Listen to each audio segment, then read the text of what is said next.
Film की शुरुआत होती है बैंकॉक के रास्ते पर। संजय दत्त, जिसका नाम बालाजीत उर्फ बाला रॉय होता है, काला सूट पहने जख्मी अवस्था में खून से लथपथ भीड़भाड़ वाले सड़क पर चल रहा होता है। अब हमें बाला की जिंदगी की फ्लैशबैक में स्टोरी बताई जाती है। बाला पेशे से सॉफ्टवेयर इंजीनियर होता है। वो उसकी बीवी निशा रॉय के साथ बैंकॉक रहने आता है। बाला की कंपनी ने उसे काम करने के लिए बैंकॉक बुलाया होता है और उसे रहने के लिए घर भी दिया होता है। बाला वहाँ अपने दोस्त से मिलता है जिसका नाम जॉय फर्नांडिस होता है। जॉय और बाला स्कूल टाइम से अच्छे दोस्त होते, दोनों आपस में काफी हंसी मजाक करते। जॉय बाला से मजाक में कहता है कि तेरी मस्त लाइफ है, बीवी है, अच्छा घर है, अच्छा जॉब है, पर मैं तुम्हारी बीवी के साथ जरूर अफेयर करूंगा। बाला भी ये सब मजाक में लेकर हंसने लगता है। फिर जॉय उसके भाई की शादी में मुंबई चला जाता है। बाला की कंपनी उसे काफी ज्यादा सैलरी दे रही होती है। निशा को डॉक्टर का कॉल आता है। डॉक्टर बताती है कि निशा प्रेग्नेंट है। इससे निशा खुश होकर ये खुशखबरी बाला को देने चाहती है। बाला तब घर के पास बने लकड़ी के पुल को पेंट कर रहा होता है। निशा सीढ़ियों से उतरकर वहां जाती है तो वहां पर सिर्फ पेंट का डिब्बा और ब्रश होता है। बाला वहां पर नहीं होता। अब सीन शिफ्ट होता है। एक जेल की तरह बंद कमरे में बाला बंद होता है, जहाँ पर उसे दरवाजे के नीचे से ही पैरों से खिसका कर खाना मिलता है। करीब 3 महीने तक बाला वहाँ बंद होता है। उसे खुद पता नहीं होता कि उसे यहाँ किस लिए बंद किया गया है। वो गुस्सा करता है, चिल्लाता है, रोता है कि मुझे यहाँ से बाहर निकालो, मैं सिर्फ सॉफ्टवेयर इंजीनियर हूँ, जो चाहिए वो दूंगा, मेरा सॉफ्टवेयर भी दूंगा। पर कोई फायदा नहीं होता।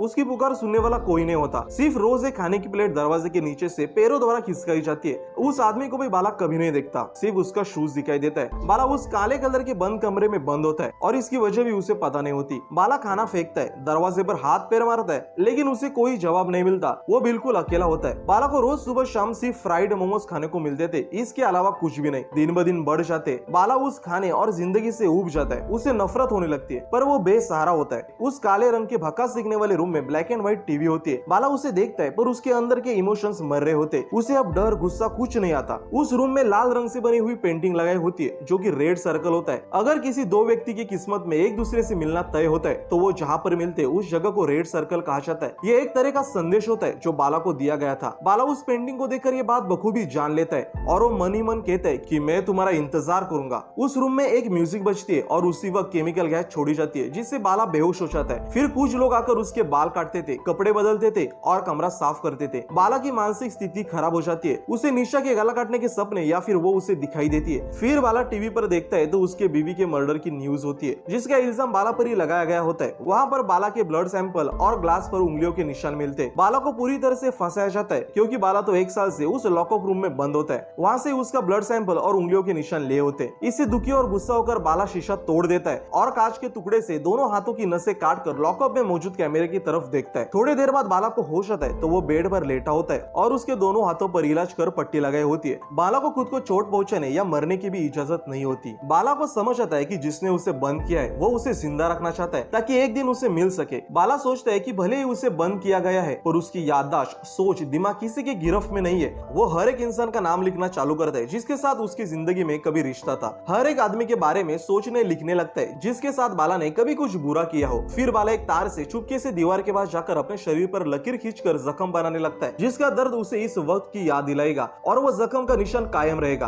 बाला हर साल की एक लकीर अपने शरीर पर तार के जरिए खींच रहा था, जो कैमरे में दिखाई नहीं देता। बाला को उस लॉकअप में बंद हुए 4 साल हो जाते। उसे इंतजार होता है उस शख्स को मिलने का जिसने उसे बंद किया होता है। वो खुद को उसके लिए तैयार करता है। बाला खुद ही फाइटिंग सीखता है, अपने शरीर को मजबूत बनाता है, टीवी में दिखाए गए फाइटिंग सीन्स को दोहराता है। उसके सिर पर जुनून सवार होता है। वो खुद को उस काबिल बनाने लगता है जिससे उस गुमनाम शख्स से लड़ सके जिसने बाला को बंद किया है। बाला उस लॉकअप की दीवार के एक ईंट से बार बार सीमेंट निकाल रहा था। एक दिन वो ईंट टूट जाती है। बाला उस छेद से बाहर देखता है तो बारिश हो रही होती है। बाला खुशी से हाथ बाहर निकालता है और अपने पंजे में बारिश का पानी लेकर पीता है। बाला को कई सालों बाद आजादी का एहसास होता है। उतरे में फिर से वो म्यूजिक बजने लगता है और फिर केमिकल गैस छोड़ा जाता है और चारों लोग मास्क पहनकर अंदर आते हैं। बाला को होश आता है तो वो देखता है कि दीवार के उस छेद को ईंट और सीमेंट लगाकर भर दिया गया है, जिससे बाला को गुस्सा आता है। सालों साल बीत जाते। बाला टीवी पर प्रिंसेस डायना की मौत की खबर देखता है, भारत पाकिस्तान की युद्ध की खबर देखता है, 2020 नए साल का जश्न देखता है, अमेरिका के वर्ल्ड ट्रेड सेंटर का हमला देखता है। उसके अंदर का लावा भड़क रहा होता है। वो और जुनून से फाइटिंग के अलग अलग तरकीब सीखने लगता है और प्रैक्टिस करता है। अब बाला को उस कमरे में बंद हुए 11 साल बीत जाते। वो इतने सालों में रोज सुबह शाम सिर्फ फ्राइड मोमोज खाता रहता है और टीवी पर दुनिया भर की बड़ी बड़ी खबरें देखता था। बाला पूरी तरह से बदल चुका था। वो काफी खूंखार और बेदर्द इंसान बन चुका होता है। अगले 3 सालों तक बाला के लॉकअप में कोई नहीं आता, ना ही वो म्यूजिक बजता है जिससे बेहोशी वाली गैस आती थी, ना ही कोई कमरा साफ करने आता है। बाला की दाढ़ी और बाल काफी बढ़ जाते, लेकिन अचानक वो म्यूजिक बजती है और गैस रूम में छोड़ा जाता है, जिससे बाला बेहोश हो जाता है। फिर बाला के बाल काटे जाते हैं और फिर बाला को एक बंद बक्से में डालकर बड़े से टावर के ऊपर हेलीपैड पर छोड़ा जाता है। बाला को होश आता है तो वो बक्से से बाहर आता है। बाला 14 साल बाद उस लॉकअप से बाहर आया होता है। उसे सूरज की रोशनी बर्दाश्त नहीं होती। वो अपने पॉकेट में लगाए हुए सनग्लासेस लगाता है। फिर बाला लिफ्ट से नीचे जाता है। लिफ्ट में एक लड़की आती है तो बाला उसे देखता ही रहता है,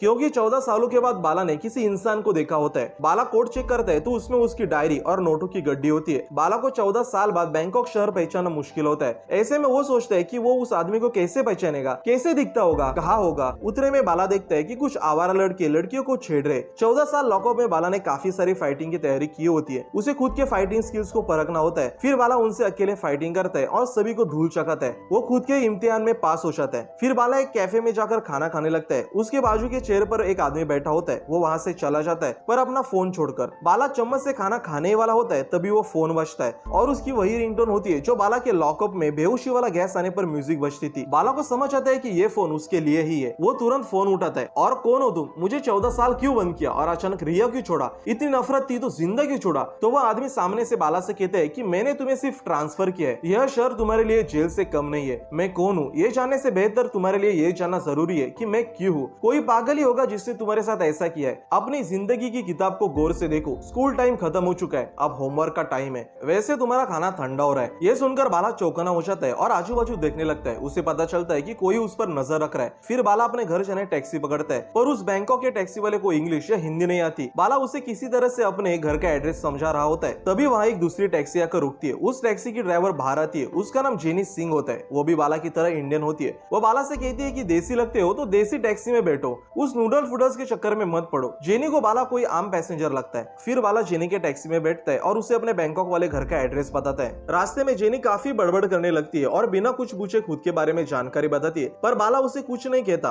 उसका ध्यान तो खिड़की के बाहर शहर को देखने में होता है जो 14 सालों में काफी बदल चुका होता है। बाला अपने घर पहुंचता है। वो सबसे पहले उसी ब्रिज पर जाता है जहाँ से वो 14 साल पहले गायब हो चुका था। अब सीन फ्लैशबैक में जाता है। 14 साल पहले जब बाला उस ब्रिज पर पेंट कर रहा होता है, तभी समंदर में उसके सामने एक छोटी बोट आती है जिनमें 2 बच्चे और उनके पेरेंट्स होते। वो सभी बाला को हाथ दिखाकर उसकी तरफ आते। बाला भी उन्हें हाथ दिखाता है। उससे लगा कि ऐसे ही कोई हाथ दिखा रहा है। जब वो बोट नजदीक आती है तो उस बोट में मौजूद आदमी बाला को धनुष्यबाण की तरह काम करने वाले हथियार से इंजेक्शन मारता है, जिससे बाला कुछ समझने से पहले ही बेहोश हो जाता है। इस तरह से बाला का वहां से बोट के जरिए अपहरण किया जाता है। उसके बाद निशा जब प्रेगनेंसी की खबर बाला को देने आती है तो बाला वहां पर नहीं होता। अब सीन वापिस प्रेजेंट में शिफ्ट होता है। बाला का घर वीरान पड़ा होता है, उसमें कुछ नहीं होता। बाला जेनी को पैसे देता है और कहता है कि आज मुझे पूरा बैंकॉक घूमना है, फ्राइड मोमोज कहाँ मिलेंगे वहां लेकर चलो। तो जेनी कहती है कि चाइना टाउन होटल में मिल जाएंगे। फिर बाला चाइना टाउन होटल में जाकर फ्राइड मोमोज खाता है, लेकिन वो उस मोमो की सिर्फ टेस्ट लेकर बाहर आता है, क्योंकि उसे उस फ्राइड मोमोज की तलाश होती है जो वो लॉकअप रूम में 14 साल खा रहा था। अगर वो मोमोज वाला रेस्टोरेंट या होटल उसे मिल जाए तो उसे कुछ सुराग मिलेंगे। इसलिए वो बैंकॉक के अलग अलग होटल रेस्टोरेंट में जाकर फ्राइड मोमोज की टेस्ट और स्मेल ले रहा था, पर कोई भी फ्राइड मोमोज की टेस्ट या स्मेल उस लॉकअप वाले मोमोज की तरह नहीं होती। बाला ना जाने कितनी बार मोमोज खाता है, इससे जेनी को कुछ समझ नहीं आता। वो परेशान हो जाती है। बाला को भी उल्टी आती है, पर वो मोमोज खाने का सिलसिला जारी रखता है। आखिरकार बाला एक रेस्टोरेंट में मोमो की टेस्ट लेता है। उसे टेस्ट जानी पहचानी लग रही थी। तभी काउंटर पर एक आदमी मोमो लेने आया होता है। वो बाला को देखता है और डर कर बाहर निकलता है। बाला उसके शूज देखता है तो वो वही शूज होते जो बाला लॉकअप में नीचे से देख रहा होता है, खाने का प्लेट अंदर खिसकाते वक्त। फिर बाला जेनी को बाहर टैक्सी में वेट करने कहता है और उस आदमी के पीछे भागता है। काफी मुश्किल से बाला उस थाई आदमी को पकड़ता है और टैक्सी में लाता है। जेनी इससे डर जाती है। बाला उस आदमी को पीट कर टैक्सी में डालता है। उस जगह एक आदमी ड्रिल मशीन से काम कर रहा होता है। बाला उस आदमी का ड्रिल मशीन लेकर टैक्सी में बैठता है तो जेनी उसे दूसरी टैक्सी लेने कहती है, पर बाला उसे धमका कर टैक्सी उस जगह लेने कहता है जहाँ पर कोई ना हो। फिर जेनी एक सुनसान पार्किंग लॉट में टैक्सी लेकर जाती है। बाला उस आदमी के छाती में ड्रिल मशीन घुसाता है और जेनी को उसे थाई भाषा में पूछने कहता है कि वो किसके लिए और कहाँ काम करता है। डरी हुई जेनी उस आदमी को यह सवाल थाई भाषा में पूछती है तो उस जगह का नाम बताता है। फिर बाला उसे मारकर नीचे फेंकता है और जेनी को कहता है कि मुझे उस जगह लेकर जाओ, फिर तुम जा सकती हो। जेनी बाला को उस जगह लेकर जाती है। बाला उस बिल्डिंग के गेट को खोलने कहता है तो वहां पर निगरानी रखने वाला आदमी गेट नहीं खोलता। फिर बाला उसके हाथ में ड्रिल मशीन मारकर ताले की चाबी लेता है। बाला अंदर जाकर लिफ्ट से ऊपर जाता है तो देखता है कि वो जिस लॉकअप रूम के अंदर बंद था उसके जैसे और भी रूम उस बिल्डिंग में होते, यानी कि और भी कई लोगों को बाला की तरह बंद किया गया होता है। वहां पर एक गुंडा हथौड़े से दीवार पर कील ठोक रहा होता है। बाला उसी हथौड़े से उसे मार देता है और उसका हथौड़ा लेता है। फिर बाला एक रूम में जाता है जो कि उस बिल्डिंग के ओनर का ऑफिस होता है। उस ओनर का नाम वूफंग होता है, लेकिन वो इंडियन होता है। वो फोन पर बात कर रहा होता है। वो पैसे लेकर बाला की तरह कितने भी वक्त के लिए लोगों को लॉकअप रूम में बंद करता था और फिर जो भी क्लाइंट की डिमांड हो वैसे उनके साथ करता था। वो फोन पर यह भी बताता है कि एक आदमी को तो उसने उसने 14 साल तक बंद रखा था। बाला ये सब सुनता है। वो वुफोंग से पूछता है कि मेरे साथ ये किसने और क्यों किया। तो वुफोंग कहता है कि कुछ पर्सनल नहीं है, ये धंधा है मेरा। बाला उस कमरे में देखता है तो काफी सारे टीवी होते हैं जिनमें अलग अलग लॉकअप रूम के अंदर का लाइव कैमरा फुटेज चल रहा होता है। फिर बाला वुफोंग को टेप से बांध देता है और हथौड़े से उसके दांत उखाड़ देता है। बाला उस ऑफिस की तलाशी लेता है जहाँ पर उसे उसके नाम के रिकॉर्ड कैसेट मिलती है। वो उस कैसेट को अपने कोट में डालता है। बाला जब ऑफिस के बाहर आता है तो वुफोंग के आदमी हथौड़े के साथ खड़े होते हैं। बाला और उनके बीच जोरदार लड़ाई होती है जिससे बाला जख्मी हो जाता है, लेकिन वो घायल शेर की तरह ही उन सब का शिकार करता है और बाहर निकलता है। बाला को काफी चोट आई होती है, वो चलने के काबिल भी नहीं रहता और रास्ते में गिर जाता है। ये वही सीन है जो फिल्म की शुरुआत में दिखाया जाता है। तभी एक जैकेट पहना आदमी वहां पर आता है। वो बाला को उठाता है और टैक्सी में बिठाता है। उस टैक्सी वाले को एक घर का एड्रेस बताता है और फिर टैक्सी के बाहर से ही बाला को कहता है कि अपना ख्याल रखना बाला। ये सुनकर बाला को समझ आता है कि ये वही आदमी है, पर बाला को उसकी शक्ल ठीक तरह से दिखाई नहीं देती और टैक्सी आगे चली जाती है। उस आदमी का नाम होता है रोहित चोपड़ा। फिर टैक्सी ड्राइवर बाला को जेनी के घर छोड़ता है क्योंकि रोहित ने टैक्सी वाले को जेनी का ही घर का एड्रेस बताया होता है। जेनी बाला को वहां से जाने कहती है, पर बाला जेनी से कहता है कि मैं इतनी जल्दी मरना नहीं चाहता, मुझे जिंदा रहना है, और बेहोश हो जाता है। अब जेनी के पास और कोई रास्ता नहीं बचता।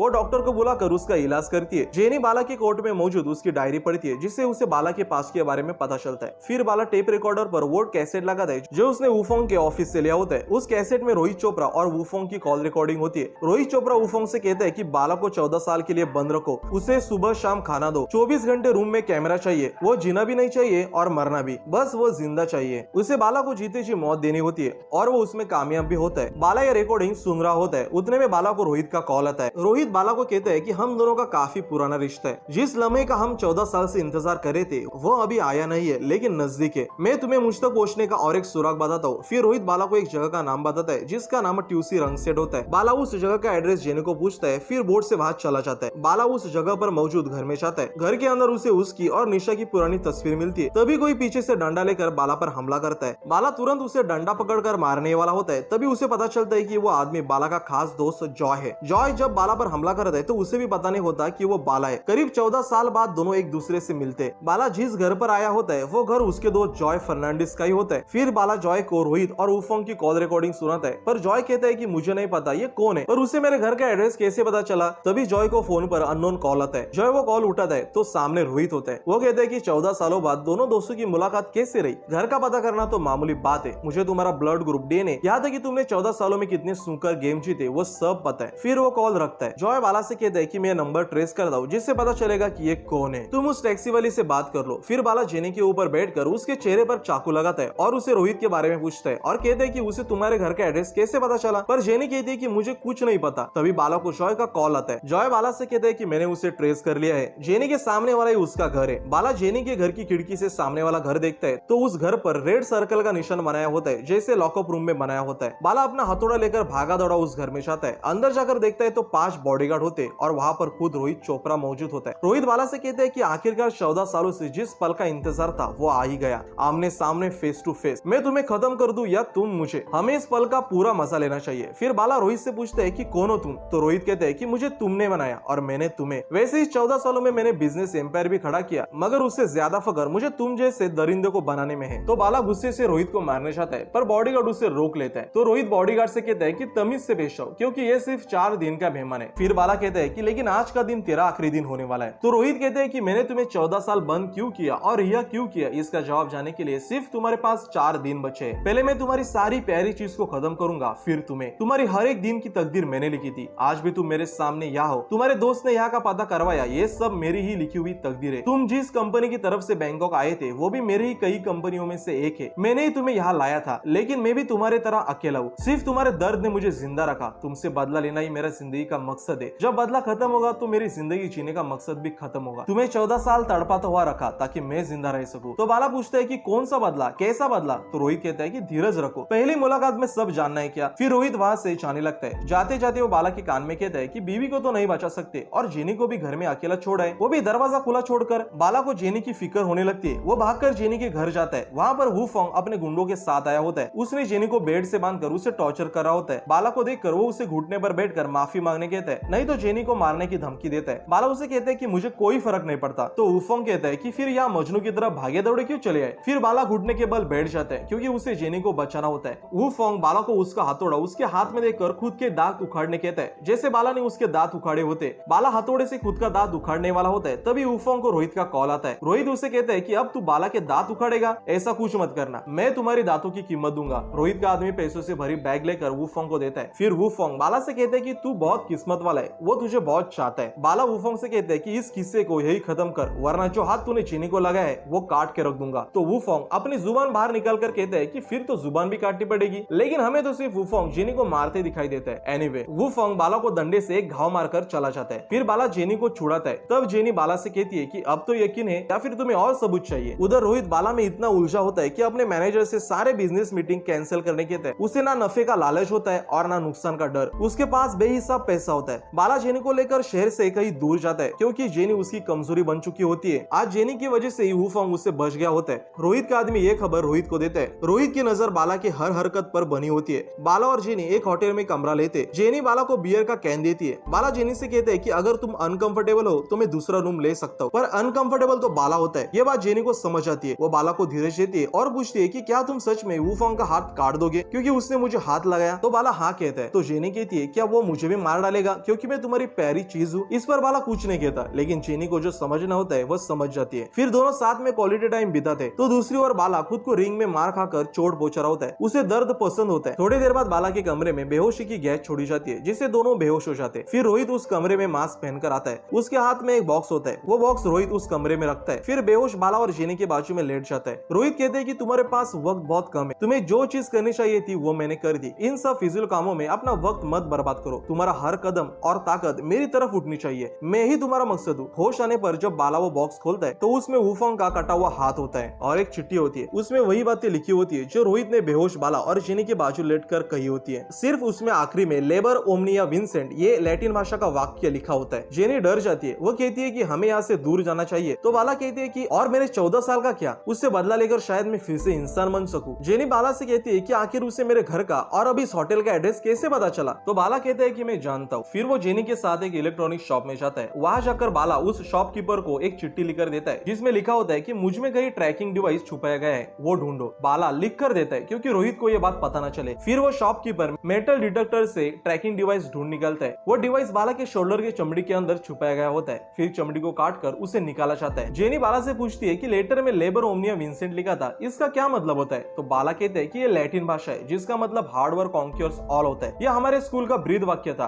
खुद की ये बात सुनकर बाला को कुछ सुराग मिलता है। वो साइबर कैफे में जाकर अपने स्कूल के बारे में सर्च करता है जहाँ पर उसे रोहित चोपड़ा का उसके स्कूल में भाषण करते हुए वीडियो मिल जाता है। इससे बाला को रोहित का नाम पता चलता है और ये भी समझ आता है कि रोहित चोपड़ा उसी के स्कूल में पढ़ता था। वो तुरंत जॉय को कॉल आकर पूछता है कि हमारे स्कूल में कोई रोहित चोपड़ा था। जॉय तब एक आदमी के साथ स्नूकर खेल रहा होता है। जॉय बाला को बताता है कि रोहित चोपड़ा हमारे स्कूल में था लेकिन हमसे 8 साल जूनियर था, लेकिन उसकी बहन रीमा चोपड़ा हमारे क्लास में थी। रीमा का नाम सुनकर बाला चौंक जाता है। जॉय बाला से कहता है कि तुम रीमा को भूल गए, सबसे ज्यादा तुझे ही जानना चाहिए रीमा के बारे में। याद है ना स्कूल का वो आखिरी दिन। फिर हमें फ्लैशबैक में स्टोरी दिखाई जाती है। स्कूल के आखिरी दिन चल रहे होते। बाला, जॉय और उसके दोस्त रोहित की बहन रीमा को डांस करते वक्त चुपके से देख रहे थे। उन सब की नजर रीमा पर होती है लेकिन रीमा किसी को घास नहीं डालती थी। जॉय बाला से कहता है कि स्कूल का सबसे बदतमीज और बेशरम लड़का होकर भी मैं रीमा का काम नहीं कर सका, तू क्या करेगा। तो बाला और जॉय के बीच रीमा के ऊपर से 15 रुपए की शर्त लगती है। बाला अकेले जाकर रीमा से मिलता है पर रीमा उससे मिलना नहीं चाहती थी। बाला जबरदस्ती उसे गिफ्ट देता है और खोलने कहता है। रीमा जब वो गिफ्ट खोलती है तो उसमें लड़कियों की इनरवियर पैंटी होती है। रीमा बाला को थप्पड़ मारती है और पैंटी फेंक देती है। फिर बाला वो पैंटी लेकर अपने दोस्त के पास चला जाता है जिससे सबको लगता है कि बाला ने वो काम कर दिया है। अब सीन वापस प्रेजेंट में शिफ्ट होता है। बाला को उसकी एक करतूत याद आ रही होती है। जॉय फोन पर रीमा के बारे में और भी कुछ भला बुरा कह रहा होता है। उतने में उसके साथ स्नूकर खेलने वाला आदमी आकर जॉय के पेट में चाकू घुसा देता है। वो कोई और नहीं बल्कि खुद रोहित होता है जिसके बारे में जॉय को पता नहीं होता। रोहित एक के बाद एक वार कर जॉय को मार देता है और कहता है कि रीमा मेरी बहन थी, शी वॉज माई सिस्टर। बाला का कॉल चालू होता है। फिर रोहित जॉय से फोन लेकर बाला से कहता है कि कहानी का अंत आ गया है बाला, और उसे एक जगह का एड्रेस बताता है। बाला वहां पर पहुंचता है तो थोड़ी देर बाद रोहित अपने बॉडीगार्ड के साथ वहां आता है। उसके चेहरे पर जॉय का खून लगा होता है। रोहित बाला से कहता है कि सॉरी, मैं जॉय को मारना नहीं चाहता था लेकिन उसने खुद अपनी मौत लिखी थी। फिर वो नहाने जाता है। तब तक रोहित के आदमी बाला से लड़ाई करते। बाला उन्हें मार देता है। रोहित जब तैयार होकर वहां आता है तो कहता है कि पता है तुम्हारे सिर पर एक भी वार क्यों नहीं हुआ। तुम बेहतरीन फाइटर हो इसलिए नहीं, बल्कि मैंने मेरे आदमियों से कहा था कि तुम्हारे सिर पर वार ना करे ताकि तुम्हारे याददाश्त को कोई नुकसान ना पहुंचे। तो बाला कहता है कि वो सब छोड़ दे रोहित, दोस्तों में भाव खाने के लिए और शर्त के पैसे जीतने के लिए मैंने वो सब किया था, वो सब झूठ था। मगर मेरी बचपन की छोटी सी गलती के लिए तुमने मुझे 14 साल नरक में रखा। 14 साल। इस पर रोहित भी चिल्लाकर कहते हैं कि कहानी वहां खत्म नहीं होती जहां तुम्हारी याददाश्त खत्म होती है। बाला बालाजीत रॉय। हमें फिर फ्लैशबैक में दिखाया जाता है कि बाला का रीमा के साथ मजाक करने के बाद उसे काफी सहना पड़ा था, जिसके कारण वो खुद की आग लगाकर जान लेती है। उस समय रोहित छोटा होता है जो बेबस अपनी बहन को मरता हुआ देखता है। ये सुनकर बाला के हाथ की तलवार छूट जाती है। वो रोहित से माफी मांगता है तो रोहित बताता है कि तुम्हें 14 साल लगे दरिंदा बनने में, लेकिन मैं सिर्फ उस एक रात में दरिंदा बना हूं। आज भी मेरे अंदर 8 साल का मासूम बच्चा बहन के लिए चीख रहा है। बाला कहते हैं कि मुझे पता नहीं था कि मेरी जबान की छोटी सी लापरवाही का यह अंजाम होगा। फिर रोहित कहते हैं कि तुम्हारी छोटी सी लापरवाही ने मेरी बहन की जान ले ली और तुम्हें 14 साल के लिए जनूम भेज दिया। तुम्हें 14 साल बंद रखा, ये तो 8 साल के बच्चे का इंसाफ था, पर तुम्हें रिहा किया, वो इस दरिंदे का इंतकाम होगा। फिर रोहित बाला को एक वीडियो दिखाता है जिसमें एक 14 साल की मासूम लड़की की बोली लग रही होती है। जो ज्यादा बोली लगाएगा लड़की उसकी होगी। बाला कहते हैं कि मुझे इन सब में कोई दिलचस्पी नहीं है, तो रोहित कहते हैं कि तुम्हें होनी चाहिए। फिर वो एक फोटो एल्बम बाला को दिखाता है जिसमें बाला की वाइफ निशा की प्रेगनेंसी से लेकर उसकी बेटी होने तक के फोटोज होते हैं। बाला को पता नहीं होता कि निशा प्रेग्नेंट होती है, जबकि निशा को बेटी होती है। रोहित निशा को जाकर मिलता है और कहते हैं कि वो बाला का फ्रेंड है और उसका ख्याल रखता है। फिर बेटी 1 साल के होने के बाद उसे मार देता है, लेकिन बाला की बेटी को वो पाल पोस कर बड़ा करता है 14 साल होने तक। इन सब की तस्वीरें बाला देखता है। वीडियो में जिस लड़की की बोली लग रही होती है वो बाला की ही 14 साल की लड़की होती है। बाला को जब यह समझ आता है तो वो रोहित को मारने चाहता है। रोहित का बॉडीगार्ड उसे शूट करने वाला होता है, तभी रोहित उसे तलवार से मार देता है ताकि बाला जिंदा रहे। बाला हाथ पैर जोड़कर रोहित से उसकी बेटी का एड्रेस पूछता है, पर रोहित नहीं बताता तो बाला उसे मारता है। फिर कहता है कि मैं तुम्हारा गुलाम कुत्ता बनने तैयार हूँ, अपनी ज़बान या हाथ काट कर दूंगा, पर मेरी बेटी का पता बता दो, मेरी गुनाहों की सजा मेरी बेटी को मत दो। पर रोहित कहते हैं कि अगर पता बता भी दिया फिर भी तुम वक्त पर नहीं पहुंचोगे, तुम्हारे पास सिर्फ 30 मिनट है। तो रोहित बाला से कहता है कि मैं कोशिश करूंगा। रोहित कहते हैं कि मेरे हाथ छोटे थे, मैं मेरी बहन को नहीं बचा सका, तुम अपनी बेटी को कैसे बचाओगे? It's not fair. अगर बाला रोहित को मार डालता तो उसके लड़की का एड्रेस उसे नहीं मिलता। रोहित बाला की बेटी के लिए अपशब्द कहता है जिससे बाला फिर रोहित को मारने लगता है, पर रोहित को इन सब में बहुत मजा आ रहा होता है। अचानक रोहित गैलरी से नीचे गिरने वाला होता है, तभी बाला उसका हाथ पकड़ता है और कहता है कि मैं तुम्हारी जान बचा सकता हूँ, मेरी बेटी का पता बता दो, भीख समझ कर ही सही। तो रोहित कहता है कि मेरा जीने का मकसद पूरा हो गया है, लेकिन मेरा आखिरी बार अभी बाकी है, हम नरक में मिलेंगे। फिर रोहित बाला के हाथों से खुद का हाथ छुड़ाता है और नीचे गिर जाता है। इस तरह रोहित खुद की जान ले लेता है। उतने में जेनी वहां पर आती है। बाला उसे उसके बेटी का वीडियो दिखाता है। जेनी उस वीडियो में एक बिल्डिंग का नाम देखती है और बाला से कहती है कि मुझे ये जगह पता है। फिर बाला और जेनी उस बिल्डिंग में जाते हैं। बाला तलवार से सभी गुंडों को मार देता है। वूफोंग भी उस बिल्डिंग में मौजूद होता है। बाला उसकी बेटी के बारे में वूफोंग से पूछता है तो वूफोंग नहीं बताता। फिर बाला उसका दूसरा हाथ भी काट देता है तो वो बताता है कि उसकी बेटी ऊपर है। फिर बाला वूफोंग के गले पर वार कर उसे मार देता है। ऊपर जाकर बाला टूट जाता है और रोने लगता है। जेनी भी वहां पर आती है। तभी बाला को एक कॉल आता है। वो कॉल उसके बेटी का होता है। वो बाला से कहती है कि पापा मैं घर में हूँ। बाला घर जाकर देखता है तो उसी ब्रिज पर उसकी बेटी होती है। बाला को समझ आता है कि शायद रोहित के सीने में भी दिल था, इसलिए उसने उसकी बेटी को बख्शा, कुछ नहीं किया और यही उसका आखिरी वार था। या शायद रोहित को बाला की बेटी में उसकी बहन दिखती थी, क्योंकि उसने बाला की बेटी का नाम रीमा रखा होता है जो कि उसके बहन का था। रोहित का बदला पूरा हो चुका था, हो तो नहीं रहा, पर उसने पूरी जिंदगी बाला को अफसोस और पश्चाताप की अग्नि में ढकल दिया होता है। बाला के साथ अब जेनी और उसकी बेटी होती है। फिल्म यहाँ पर खत्म होती है। ऐसे ही फिल्म्स देखने के लिए चैनल को सब्सक्राइब कीजिए। मिलते हैं अगले वीडियो में। धन्यवाद।